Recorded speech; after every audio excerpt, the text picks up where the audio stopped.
뜨거웠던 여름이 한순간에 꺾이고 잠깐의 가을이 찾아왔습니다. 그리고 벌써 10월도 끝나가죠. 그래서 준비했어요. 2024년 10월 뜨거운 신제품 소식. 이달에 주목할 만한 신제품들 무엇이 있었을까요? 디몽크의 테크5 함께 보시죠.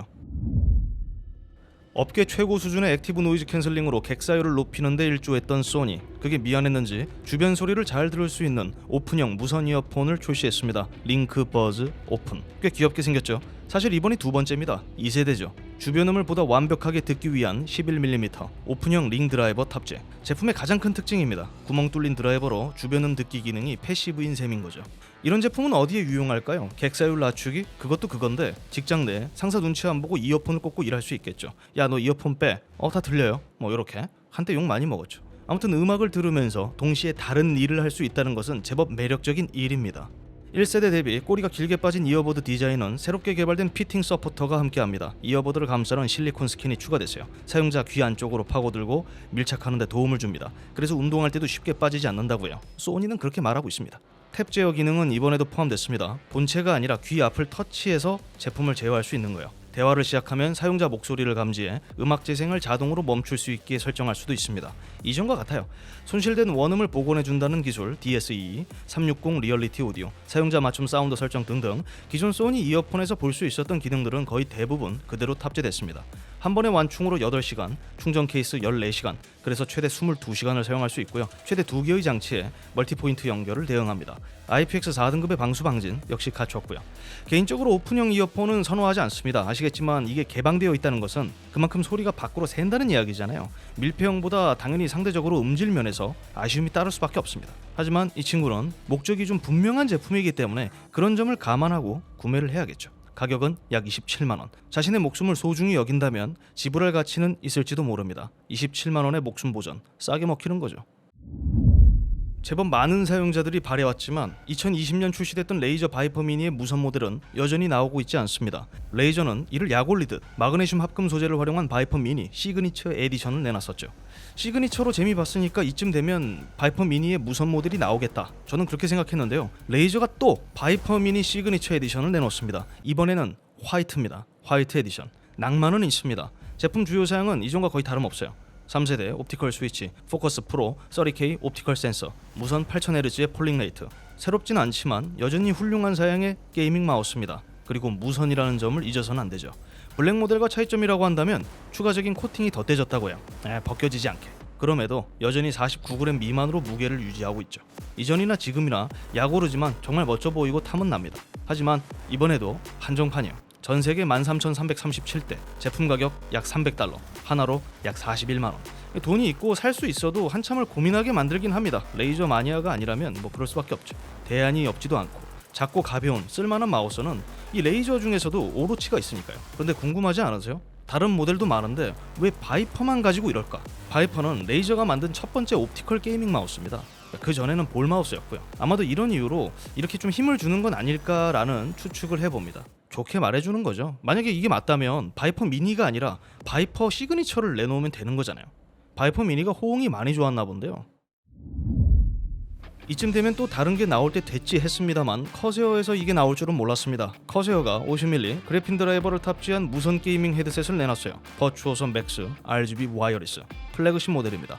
플러스, 프로, 맥스 참 가지각색으로 타이틀들을 붙이고 있는데 소비자들 머리만 지진 나죠. 알루미늄 프레임에 대한 애정은 식지 않았습니다. 이어컵에 붙어있던 범선 로고는 힌지 쪽으로 올라갔고 원형 RGB LED로 낭만을 더했죠. 이어패드와 헤드 쿠션은 패브릭으로 마감됐습니다. 덕분에 외관은 이전보다 좀 가벼워진 느낌이 있어요. 긍정의 의미는 아닙니다. 실물을 봐야 알겠지만 중요한 건 스펙입니다. 20Hz에서 40kHz의 넓은 주파수 음각, 처음에 말씀드린 50mm 그래핀 드라이버가 적용됐어요. 이전에 제가 로지텍 A50X 때도 잠깐 설명드렸는데요. 그래핀 드라이버는 진동판의 그래핀 소재를 활용한 제품입니다. 코팅이 아니에요. 강한 강성으로 뒤틀림은 적고 에너지 효율은 높으며 빠른 반응성을 갖고 있습니다. 그만큼 소리 왜곡률이 낮다는 점이 장점이죠. 단점은 일반적인 드라이버보다 비쌉니다. 게이밍 헤드셋에서는 적용된 제품이 몇 없어요. 그래서 그래핀 타이틀이 붙는 것만으로도 가격 상승의 이유가 되는 거죠. 물론 이번 버추어소는 그저 드라이버에만 변화를 준 건 아닙니다. 액티브 노이즈 캔슬링도 포함됐어요. 이전까지는 없었죠. 그리고 2.4GHz 블루투스 동시 연결까지 지원합니다. 휴대폰과 연결한 상태로 게임을 즐길 수 있다는 건데 여기에서 한 가지 좀 의아한 점이 있어요. 채팅 믹싱 버튼 또는 휠이 없습니다. 맥스 맞습니까? 아무튼 최근 도입한 사용자 맞춤 음장 기술 사운드 아이디는 이번에도 포함됐습니다. 배터리 수명은 최대 60시간, RGB LED를 사용하지 않는 조건에서 나오는 값입니다. 음질 면에서는 확실히 이전보다 좋으면 좋았지 더 떨어질 것 같지는 않습니다. 제법 준수한 소리 품질을 갖고 있었던 게 버추오소이기 때문이죠. 그래서 만약 마이크 품질까지 로지텍 A50X 혹은 그 이상의 품질을 보여준다면 상당히 매력적인 제품이 될 수 있다고 생각합니다. 우려되는 건 무게와 가격입니다. 무게 약 417g. 착용감이 좋지 않으면 거북목을 완성하는 데 큰 도움이 될 수 있습니다. 그리고 가격 약 36만 원. 지금까지의 버추오소를 생각하면 마냥 비싸게만 느껴지진 않습니다. 비싼데 비싸게 느껴지지 않는 거죠. 이건 제가 사봐야 될 것 같은데요. 정말 뜨거운 신제품이죠. 삼성전자 갤럭시 Z 폴드 스페셜 에디션. 지난 7월 출시된 폴드 6에서 그저 외형만 바뀐 제품이 아닙니다. 동일한 부분들도 있긴 한데 다른 제품이에요. 아까 전에 소개해드렸던 레이저 바이퍼 시그니처 에디션과 비슷하죠. 초 프리미엄, 초 스페셜. 더 커진 화면, 더 올라간 카메라 사양이 포인트입니다. 가장 상단에 있는 초광각 카메라는 AF 기능을 갖추게 됐고 바로 밑에는 OIS를 포함한 2역 화소, 광각 카메라를 끼워줬습니다. 12GB의 램은 16GB로 늘어났습니다. 여유까지 생겼어요.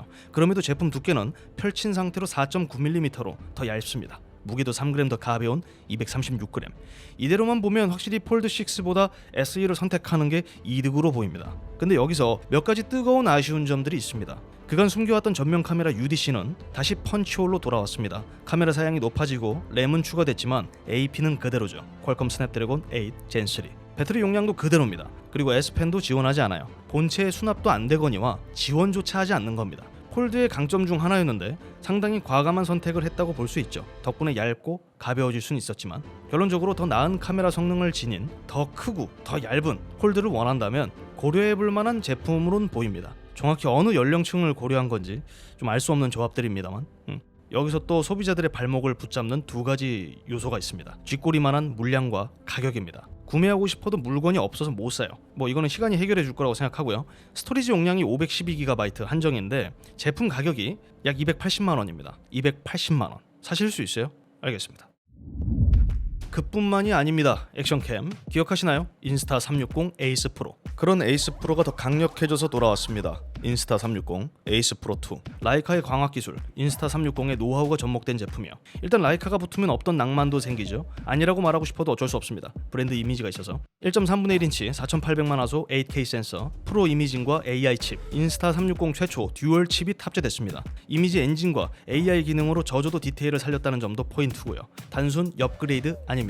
최대 8K 30프레임, 4K 120프레임, HDR, iLog, 레코딩 모두 지원합니다. 그뿐만이 아닙니다. 이전 모델보다 더 넓어진 시야각, 줄어든 이미지 왜곡, 새로운 윈드가드로 풍절음을 감소시켰습니다. 간편한 마그네틱 마운트는 여전하고 팝업 방식의 2.5인치 후면 터치 디스플레이는 이전보다 조금 더 커졌습니다.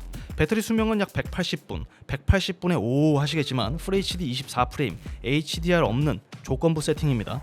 대부분의 액션캠이 비슷하지만 4K 해상도 이상에서 긴 배터리 수명을 가진 제품은 없습니다. 그나마 오즈모 액션이 긴 편이긴 하죠.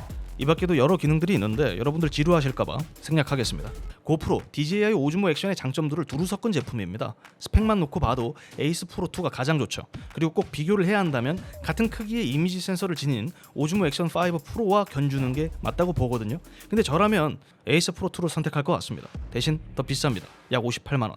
DJI는 여러 아이템을 만들고 있으니까 그러려니 하는데 점점 고프로의 위치가 애매해지고 있는 것 같습니다. 좀 잘해봐요 좀.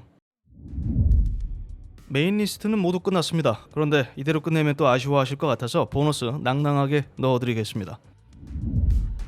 마이크로소프트가 엑스박스에 새로운 무선 게이밍 헤드셋을 내놨습니다. 엑스박스 와이어리스 헤드셋. 디자인은 이전과 다름없습니다. 40mm 다이나믹 드라이버, 회전하는 이어컵 다이얼 역시 그대로입니다. 그럼 뭐가 달라진 걸까요? 블루투스 5.3 지원, 늘어난 배터리 수명, 이 정도입니다. 한 번 충전으로 최대 20시간을 즐길 수 있게 됐습니다. 5시간 늘어났죠. 윈도우 소닉, DTS, 돌비 애트모스는 여전히 대응하고 있고요. 돌비 애트모스 같은 경우에는 영구 라이센스입니다. 무게는 약 320g으로 여전히 가벼운 편입니다. 결론적으로 개선 모델입니다. 완전 새로움으로 가득한 제품은 아닌 거죠.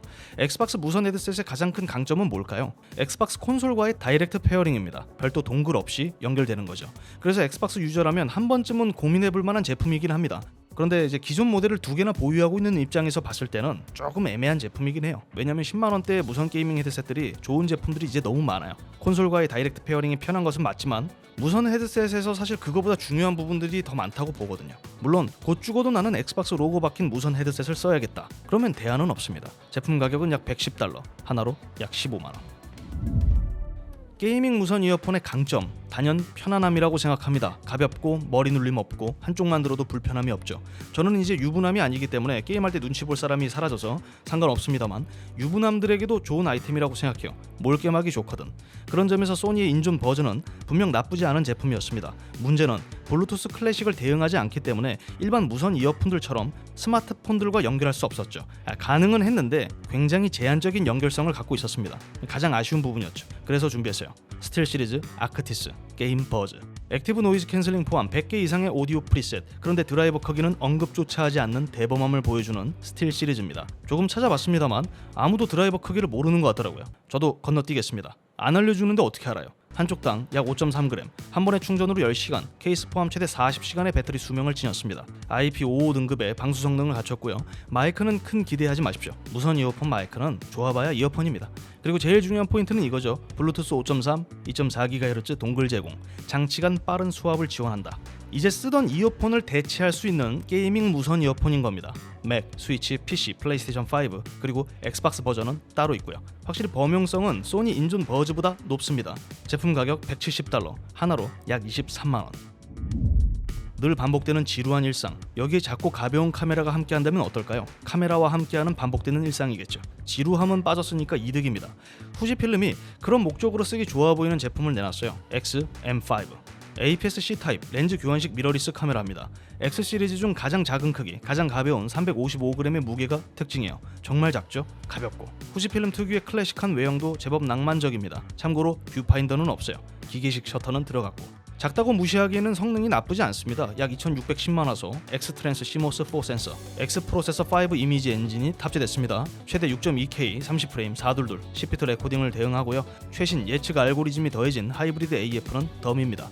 오랜 시간 후지필름이 밀고 있는, 또 후지필름 그 자체라고 볼 수 있는 20가지의 필름 시뮬레이션 모드는 당연히 포함되어 있고요.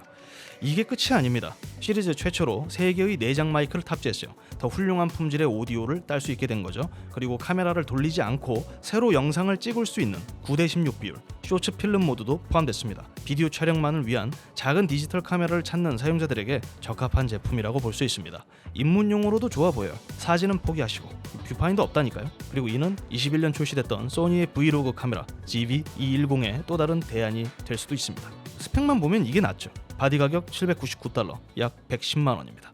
렌즈는 따로 사셔야 돼요. 다 껴주는 거 아닙니다. 제가 준비한 이달의 뜨거운 신제품 소식은 모두 끝났습니다. 역시 지갑만 좀 두꺼웠다면, 잔고만 좀 널널했다면 다 갖고 싶네요. 하지만 널널하지 않기 때문에 보는 것만으로 만족하겠습니다. 이상 디몬크였고요. 저는 다음 영상으로 찾아뵙도록 하겠습니다. 시청해주셔서 감사합니다.